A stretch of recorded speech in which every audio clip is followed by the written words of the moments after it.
The old man walked alone through the ruins of a dead city. His name was Bren, a human scavenger who had lived on this strange alien planet for many years. The sky above was always gray, and the wind carried the sound of ghosts' empty whispers. Of a once living place. Buildings stood like broken bones, and machines lay in pieces, rusting and forgotten. Bren was used to silence. He liked it that way. But today, something was different. As he climbed over a pile of metal scraps, he heard a soft sound. At first, he thought it was just the wind. But then it came again, weak, broken, like the cry of a wounded animal. Bren stopped and listened. The sound was coming from beneath the junk. Curious and cautious, Bren started moving the metal pieces. His hands were rough but careful. He didn't want to disturb a dangerous creature by mistake. Still, the crying didn't stop. Piece by piece, he pulled the scrap away until he saw something that made him freeze. Under the metal was a small body, curled up tightly. It was a child. Not a human child, but something else. Her skin was pale purple, almost glowing faintly. Under the dim light, she was thin, her bones showing through her skin. Her hair was long, white, and tangled with dirt. She looked half dead. Bren stared at her. She was breathing, but barely. Her eyes, large and bright, blinked slowly as if she was fighting to stay awake. For a long moment, Bren stood there, thinking. He had seen aliens before, but never one so small and weak. On this planet, everything that lived was either dangerous or hiding. She didn't look dangerous. She looked like she had been left here to die. He could walk away. He wasn't responsible for her, but the old man's heart felt heavy. He sighed deeply, then knelt beside her. "You alive, kid?" he asked, his voice rough. She didn't reply, but her eyes moved, watching him with a mix of fear and confusion. She tried to move her lips, but no sound came out. Bren shook his head. She was too weak to speak. Bren looked around. If he stayed too long here, something else might come, a scavenger animal or worse. He couldn't leave her like this. Against his better judgment, he carefully picked her up. She was light, too light for a child her size. Her body was cold.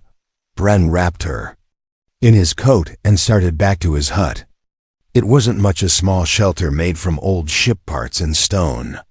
But it was warm, and it was safe. On the way, the girl's breathing was shallow, but she was still alive. Every now and then, she whimpered softly, like she was dreaming of something terrible.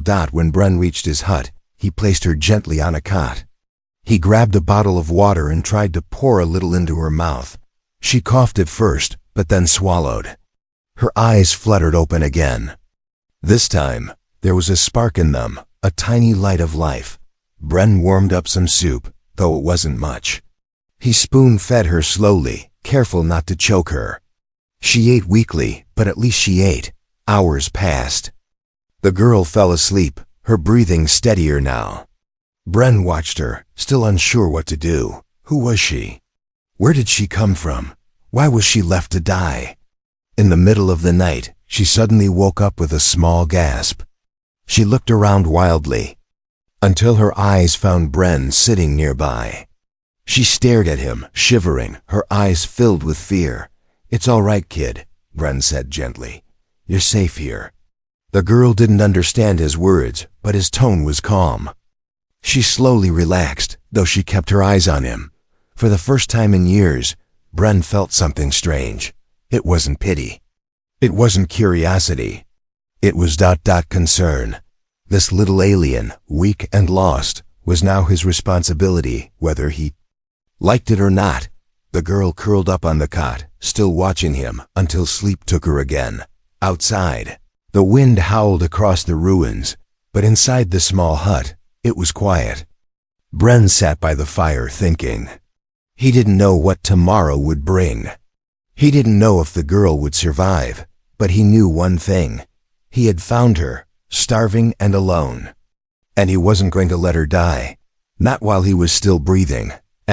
*Morning. came slowly on the dead planet. A pale light slipped through the cracks of the old man's hut. Bren sat by the small fire, watching the little alien girl sleep. She was still wrapped in his thick coat, her tiny form hardly filling it. She had survived the night. That was something, Bren sighed. He had lived alone for so many years, making his way by scavenging metal, tools, and parts from the ruins. He didn't talk to anyone. He didn't help anyone. That was the rule he lived by. On this harsh world, helping others was dangerous. But now there was this girl. She stirred in her sleep, her breathing uneven. Bren could tell she was still weak, her body too thin. She needed food, water, and rest. But more than that, she needed someone to care. Bren shook his head. What am I doing? He muttered to himself. He stood up and walked to the corner where his supplies were kept. His food stores were low, but he still had enough to help her regain her strength. He crushed some dried fruits into a bowl and made a thin soup again. As he worked, he kept glancing at her. When she finally opened her eyes, she looked straight at him. There was less fear this time, just confusion. She tried to sit up but was too weak. She groaned softly, falling back on the cot. Bren approached, slowly holding the bowl. He knelt beside her and said, "Here, eat, you need it." She didn't understand his words, but when he offered the spoon, she took it with trembling hands. She slurped the soup slowly, her bright eyes never leaving. His face as she ate. Bren noticed small details about her. Her eyes were too large for her face, glowing faintly like soft lanterns. Her hair, though dirty and tangled, had a shine to it, silver and white strands that caught the light. There were strange, faint patterns on her skin, like natural tattoos. Or markings. She was no ordinary alien child. When the bowl was empty, she leaned back, exhausted but satisfied. She watched Bren carefully, her eyes curious now, not afraid. Bren sat beside her, rubbing his chin. "What am I supposed to do with you, kid?" he asked aloud. She didn't answer, of course. For the first time in years, Bren felt unsure of himself. He was just an old man, a survivor. Taking care of a child, an alien child, was not part of his life plan. He thought about leaving her in the ruins. Maybe she'd survive. Maybe someone would find her. But as soon as the thought crossed his mind, he remembered her cries, her cold body, her eyes full of fear. Could he really abandon her? Bren stood up and paced the room. "This is stupid," he grumbled. "I'm too old for this." Yet, when he looked back at her, so small and fragile, he knew his mind was already made up. He couldn't leave her. Not here. Not alone. He decided he would keep her safe, at least until she was strong enough to survive on her own. But part of him knew the truth. He wasn't going to let her go. Not after what she had already survived. Bren knelt beside her again. "Looks like you're stuck with me, kid." The girl didn't understand his words, but she gave a faint smile. It was small, but it was there. And in that moment, something in Bren's heart softened. He touched her forehead gently, checking her temperature. She was still cold. He gathered more blankets, wrapping her tightly. Then he prepared his gear. He needed to find better food, fresh water, and maybe some medicine. The ruins were dangerous, but he couldn't let her starve again. Before leaving, Bren looked at her one last time. "Stay here. I'll be back." She blinked, watching him with those glowing eyes. Bren grabbed his old blaster and left the hut, stepping into the gray light of the dead city. The wind howled around the broken towers, but the old man walked with a purpose. He wasn't just a scavenger today. Today, he was a guardian. And for the first time in years, he wasn't alone. Days passed slowly in the old man's hut, but each day brought a small change. The little alien girl, once too weak to move, was now sitting up on her own. Her body was still thin, but the color had returned to her purple skin. She watched everything. Bren did silent, curious, her glowing eyes following his every step. Bren had returned with supplies, dried fruits, clean water, and some medicines he found in the ruins. He wasn't used to caring for anyone, but the girl was different. She needed him, and strangely, he didn't mind. One morning, as Bren prepared food, he heard soft footsteps behind him. He turned to see the girl standing, wobbling slightly, holding onto the wall for balance. Her silver-white hair was still messy, but her eyes looked brighter. "You shouldn't be up yet," Bren said, though his voice was gentle. She didn't understand the words, but she took a few steps forward, reaching out as if asking for help. Bren sighed and helped her sit by the small table. For a while, neither of them spoke. She watched Bren cook, copying his hand movements in the air, trying to understand what he was doing. She seemed fascinated by simple things: fire, steam, the way food boiled in the pot. When he placed a small bowl in front of her, she smiled faintly and whispered something. It was soft, but Bren caught it. "Safe." Bren froze. He looked at her carefully. "What did you say?" She looked back at him, her head tilted, then repeated, "Safe." It was the first word she had spoken to him.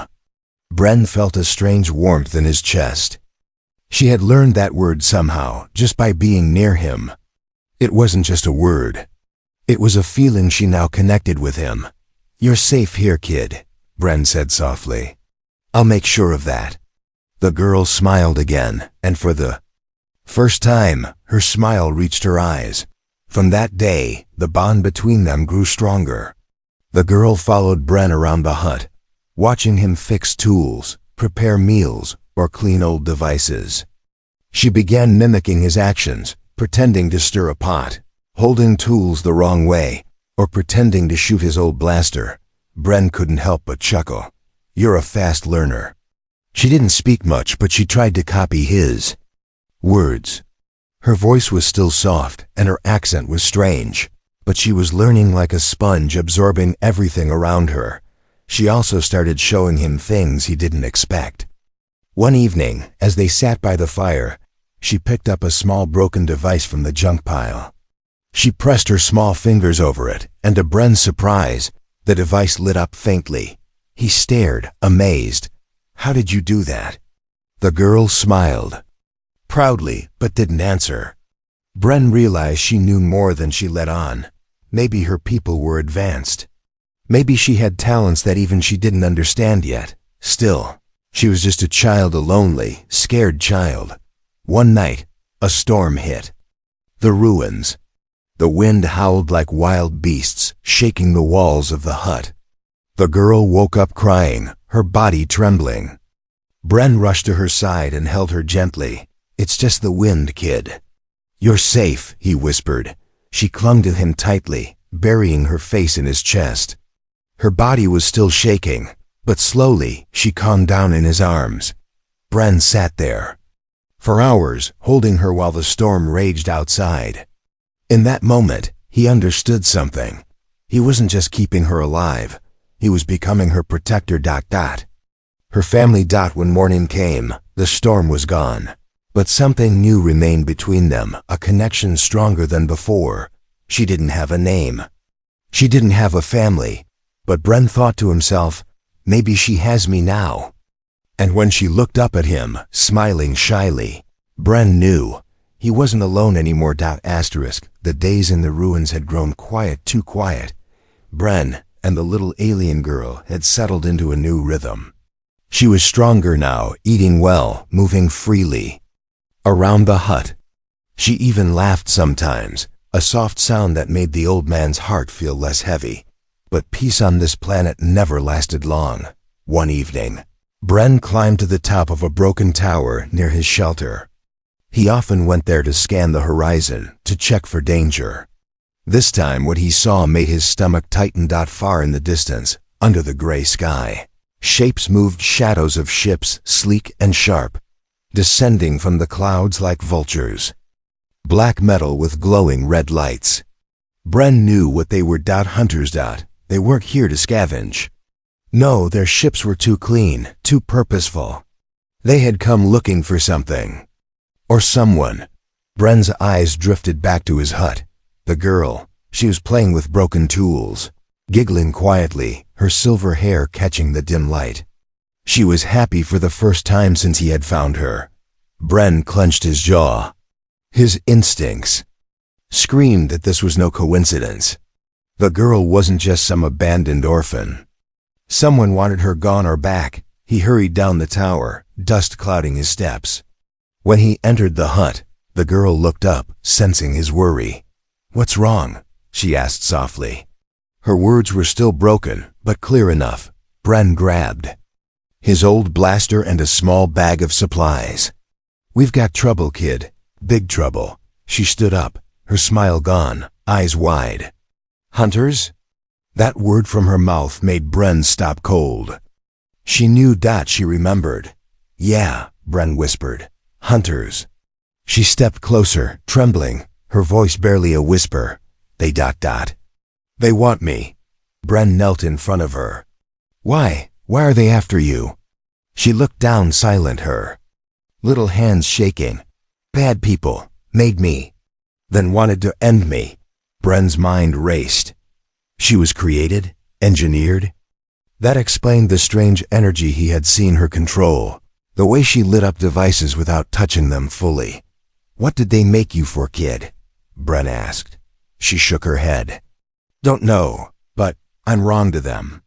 I feel, I dream. They don't like that." Bren felt his chest tighten. She wasn't just a tool to them. She was a mistake because she had a heart.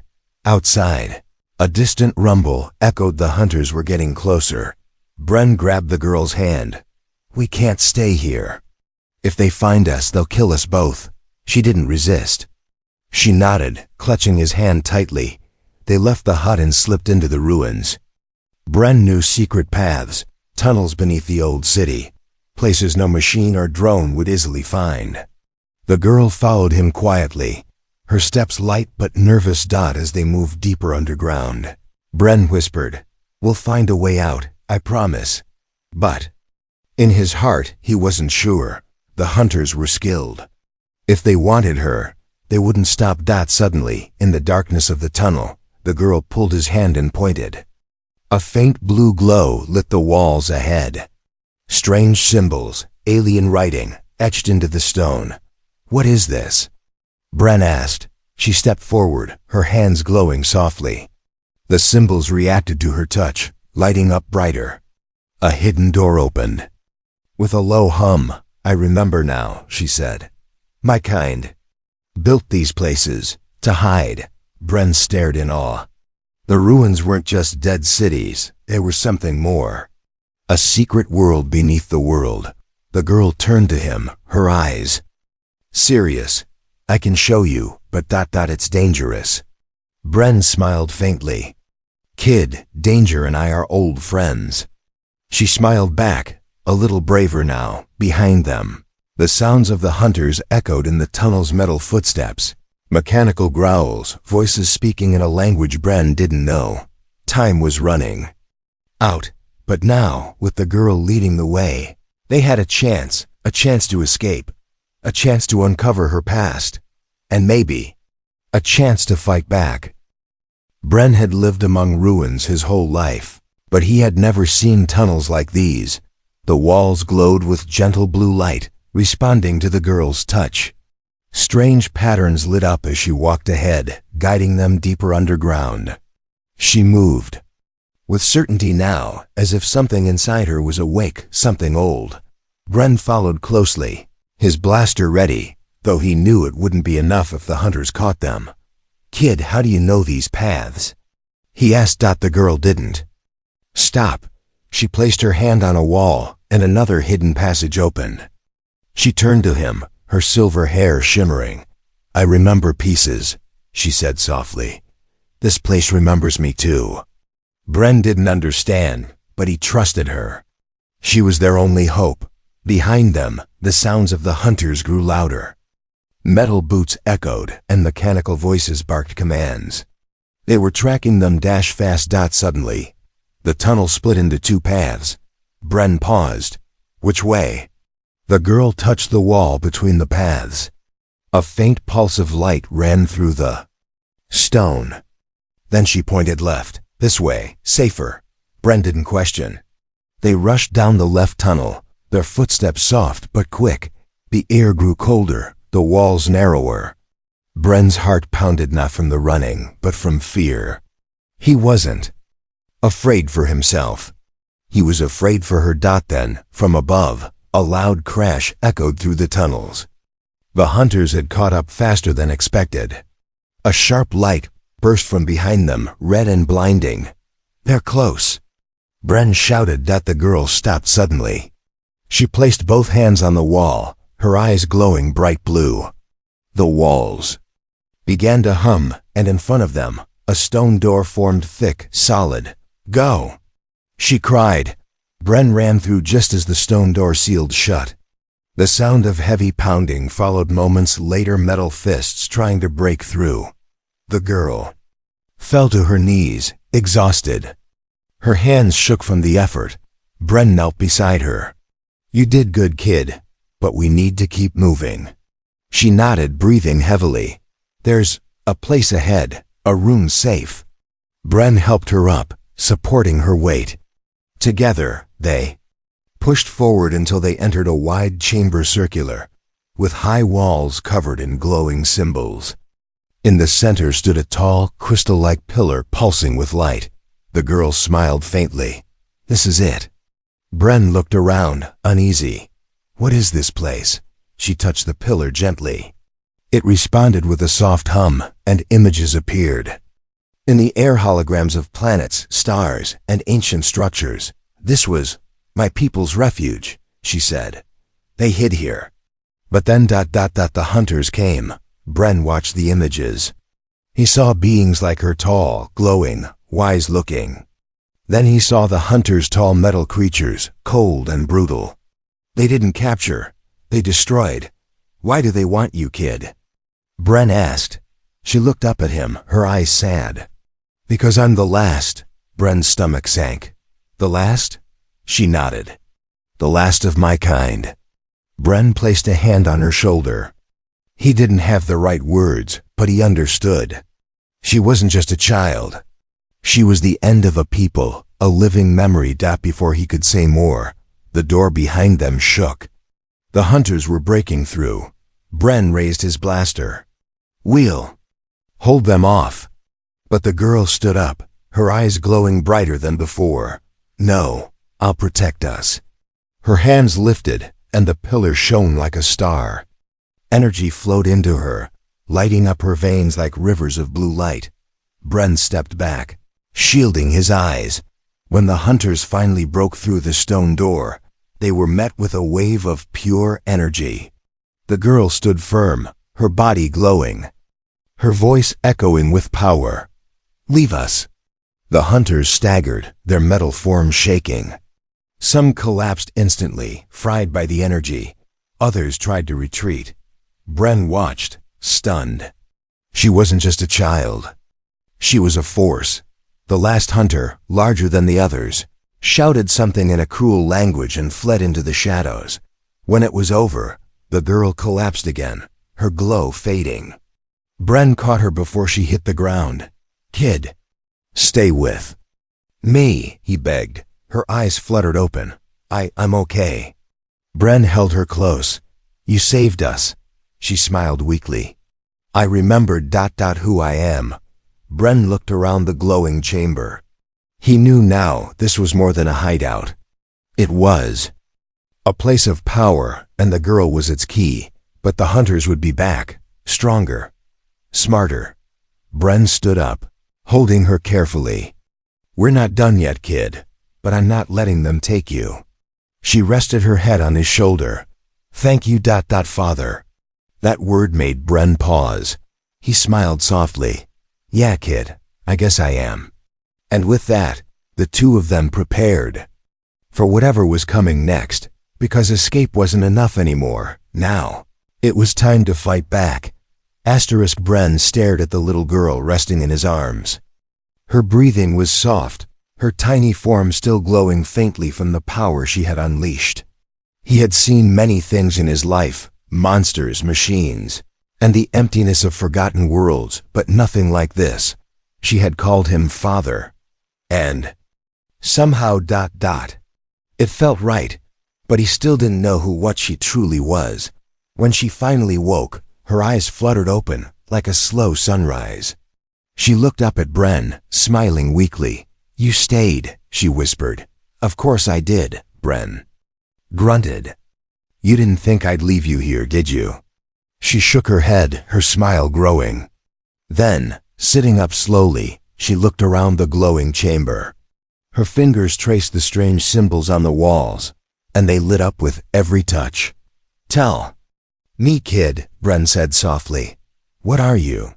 Why do those hunters want you so badly?" The girl was silent for a moment, as if weighing whether to tell him. Then she nodded, eyes serious. "I'm not like others," she said. "I was ... made." Bren frowned. "Made? Like built?" She shook her head. "Grown, created by the elders of my people.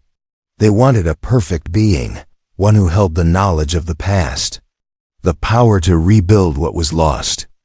Bren watched her carefully, understanding a little more now. But something went wrong? He guessed. She looked down, her voice heavy. "They called me a failure, because I wasn't just power ... I was feelings, dreams. I was ... wrong to them." Bren's heart tightened. "Because you felt?" She nodded. "They didn't want feeling. They wanted control, a tool," Bren scoffed. "Idiots. Tools break. People endure." She looked up at him, hope flickering in her glowing eyes. "There's more," she said. She stood up, leading him to the tall crystal pillar. She touched it, and images formed again in the air, planets, stars, wars. "My people were once great. They built wonders across the stars. But then came the hunters. Machines created to guard us, but they grew cruel. They decided emotion was weakness, so they turned on us." Bren watched the images, metallic beasts chasing glowing beings like her. Worlds burning, cities crumbling. The girl pointed to herself. "I was their answer, a new start. A living library with the power to restore.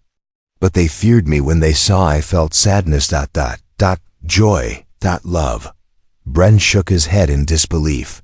"So they abandoned you?" She looked away, eyes moist. "Yes, thrown away. But the hunters ... they remember. They want to erase me." Bren was silent for a long moment. Then he chuckled bitterly. "Well, they'll have to go through me first." She looked at him wide-eyed. "You'd fight for me?" "Damn right," Bren said. "You're not a mistake. You're a miracle." She smiled, tears shining in her bright eyes. Then the crystal pillar glowed brighter, as if responding to their bond. A hidden compartment opened at its base, revealing a small orb pulsing with blue light. The girl gasped. "This ... is the core memory. The last piece of my people's knowledge." Bren stared at the orb. "Why is it here?" She answered quietly. "They hid it, waiting for the one who could awaken it." Bren chuckled. "And looks like that's you." She held the orb gently, its light bathing her face. "With this, I can restore what was lost. But the hunters won't stop now." Bren loaded his blaster, a grim smile on his face. "Let them come. They'll find I'm not as easy to erase." She looked up at him, a little bolder. "You won't be alone." Her hands glowed again, stronger this time. "I'm not weak anymore." Bren nodded, pride swelling in his chest. "That's my girl." Together, they prepared for the storm to come, because now, it wasn't just about survival ... it was about legacy ... and neither Bren nor the little alien girl would let her people's story end in darkness. The ruins were no longer silent ... above ground. The sky churned dark with storm clouds, and the low hum of hunter ships echoed across the dead city. Lights scanned the rubble, seeking life. They weren't just searching, they were closing in, underground. Bren stood with the little alien girl by his side. She held the glowing orb, the core memory, close to her chest. Its blue light reflected in her bright eyes, making her look older, wiser, like the last ember of a dying civilization. Bren checked his old blaster one more time. It wasn't much, not against the machines above, but it was something. He wasn't planning on hiding. "We stand here," Bren said. "If they want you, they'll have to get through me first." The girl looked up at him, her small hand gripping his sleeve. "We stand together," Bren smiled. "That's right, together." A deep rumble shook the ground. The hunters were breaking through. Cracks split the walls of the ancient chamber as metal claws tore through stone. Sparks and dust filled the air. Then they came towering machines with glowing red eyes, their metal limbs hissing with energy. At the front stood their leader, larger than the rest, its voice cold and sharp. "Return the asset," it commanded. Its gaze fixed on the girl, "or be destroyed." Bren stepped forward, raising his blaster. "You'll have to try." Without hesitation, the hunters charged. Bren fired the first shot, hitting one square in the chest. It staggered but didn't fall. Another lunged at him, and Bren ducked, blasting its leg and sending it crashing to the ground. But there were too many. Just as one raised its arm to strike Bren, the girl's voice rang out loud and clear. "Stop!" Her hands glowed bright blue, blinding in the dark chamber. A wave of energy burst from her, slamming into the hunters and halting them mid-charge. The air trembled with power. The leader struggled against the force.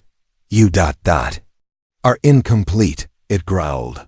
"No," she replied, her voice steady. "I am whole." The orb in her hands floated up, spinning with light. She stepped forward, her entire body glowing, her silver hair floating as if caught in a soft breeze. "You erased my people, but I carry them with me. Their knowledge, their hopes, their love." She raised her hands, and the walls of the chamber responded, symbols lighting up, the very stones humming with life. "I'm not alone anymore," she whispered. The energy burst again, stronger this time. The hunters shook violently, their metal shells cracking and melting under the pure force of her power. Bren watched in awe. She wasn't just fighting, she was becoming. The leader of the hunters screamed in a metallic shriek. "You are a flaw. You should not exist." She looked it straight in the eyes. "I exist, and that's enough." With a final pulse of light, the chamber erupted in a wave of energy that vaporized the hunters. Their bodies crumbled to dust, their ships above shattering as the power spread through the ruins. Silence returned, but this time, it was peaceful. Bren stood stunned, his blaster hanging by his side. The girl's glow faded and she collapsed, but he caught her before she fell. Her eyes opened weakly. "Did we win?" Bren chuckled softly. "Yeah, kid, we did." She smiled, her head resting against his chest. "Thank you, Father." Bren held her close. "Thank you, kid. You saved us both." Outside, the dead city seemed less empty now. The storm had cleared, and for the first time, the sky showed a faint hint of stars. The girl was safe. Her people's memory lived on through her. And Bren, once just an old scavenger, had a family as the stars watched from above. The two of them stepped out of the ruins together, the last of her kind, the start of something new.